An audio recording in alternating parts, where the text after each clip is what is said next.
Lakini sasa kwa Rushaynah imekuja kuwa mbaya namna alivyokuwa anazungumzia dosari za mtu, mdomo wake. Si ufanye kama vile anaweza kumuumba, yani akiwaambia hapo Rushaynah bwana muumbe basi aziziki mwingine, unaye uwezo wa kumtoa.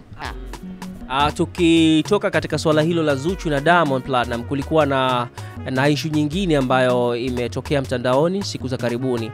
Ni message ambazo zilizovuja za Rushaynah akichati na yule mtu ambaye sisi hatumfahamu, mtu asiyejulikana. Hivi kwanza ushamfahamu yule mtu? Bado hatuja, yani mpaka leo sijamjua. Tumemjua Rushaynah tu, lakini upande wa pili bado hatujamjua kiukweli. Ila Juma Lokole naye kwa umbea wake eti sijui Rushaynah bwana ile simu kipeka kwa fundi, yule fundi ndo kavujisha zile message.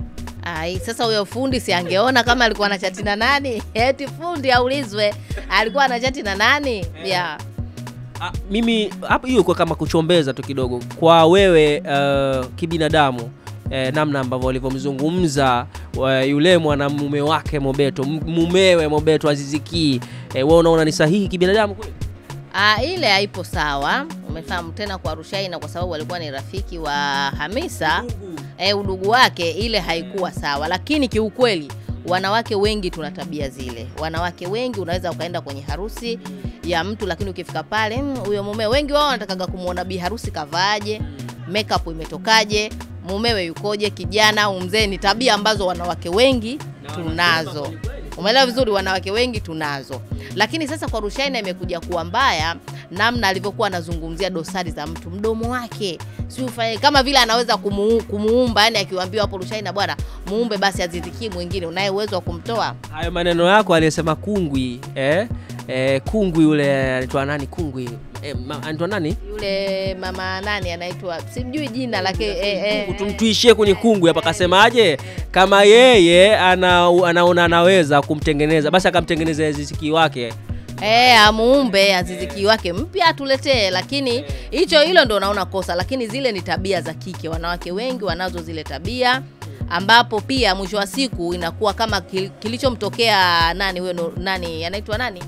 Kilichomtokea huyo nani? Huyo mke ex wa Manara. Rushaynah. Kilichomtokea Rushaynah ni kwa sababu ukishakithirisha sana, yani ule umbea umekithirisha sana mpaka mwisho wa siku Mungu kaona bora akuumbue. Yani yule Mungu kamuumbua ili mradi Hamisa sasa ajijue yeye ni nani, anatakiwa kuishije. Na hapo wakati tunaendelea katika jambo hilo la Hamisa, pale chini wakati anaendelea kuchati alimzungumzia Manara. Yani huyo mtu bwana kamwambia, na wewe bwana ilikuwaje kule, usisahau kule nyuma kwa Manara. Ile issue ya Manara, si amezungumza pale akasema pale nilifuata hela. Yani kumbe minal ali. Alifuata hela. Sasa ikiwa yeye pale uzuri ameweka wazi kwamba yeye alienda kwa Manara, hakuwa na upendo. Unajua kwenye ndoa kila siku nasema wanaishi watu walioridhiana.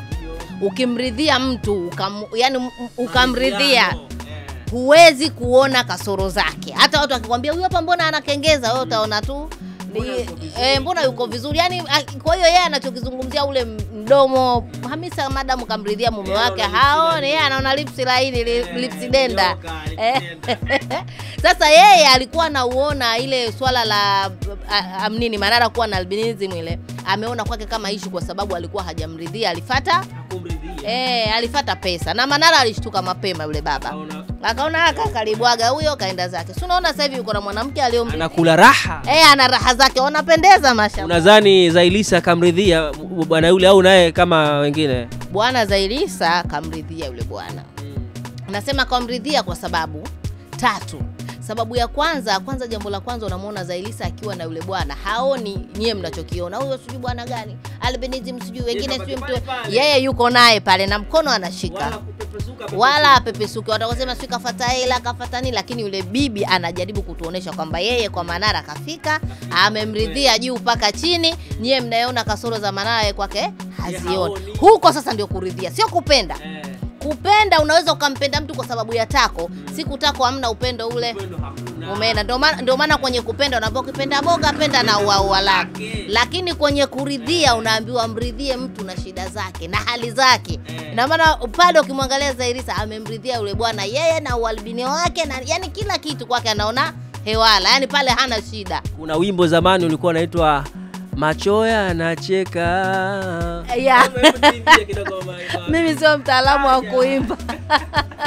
Moyo unalia. Aliimba nani huyu mama? Mama nani huyu? Sijui Mama Afua. Yani nilikuwa nyimbo naipenda sana ya. Lakini na pia wimbo mwingine ukasema ile ambayo ilikuwa inahusisha kwamba mtu haoni wala hasikii. Pia na wimbo huo nao ulikuwa nyimbo ya Marikopa. Marikopa. Inasema nimemridhi mwenyewe.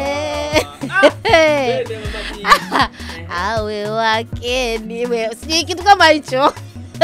Yani hata uwe vipi lakini mimi ndo nishakuridhia. Yeye kashamridhi, ni mimi niwe wake na yeye awe wangu. Yani kwenye kuridhia jamani, hapa angalii shida ya mtu, hapa angalii kengeza la mtu, mdomo wa mtu. Yani ukimridhia mtu mdomo wake ndio wako. Ndio kama hivyo. Kwani zamani Diamond alikuwa anaambiwa domo? Lakini sasa hivi vipi? Linaonekana. Wala lionekana. Watu washamridhia sana yule bwana. Sasa hivi akashakuwa handsome boy kweli kweli. Sasa hivi anaitwa Lips Denda. Kwa hiyo bwana Azizi wamsubiri. Sasa hivi watamuona lile lips, hawatoliona ndio mambo hayo. Ndoa kung'aa kama ukipendwa na mtu anayekupenda. Raha ya kumpenda mtu, mpende aliyokuridhia. Ndio maana naambia ukitaka kuona tamu ya ndoa, wewe mridhie mume wako na yeye akuridhie. Basi hapo. Maridhiano tunaishi. Maridhiano, yani kwenye maridhiano ndo kuna ndoa. Wakati tunasubiri habari ya mwisho, ngoja niangalie. Wewe nini? Nenda na kutoa sindano.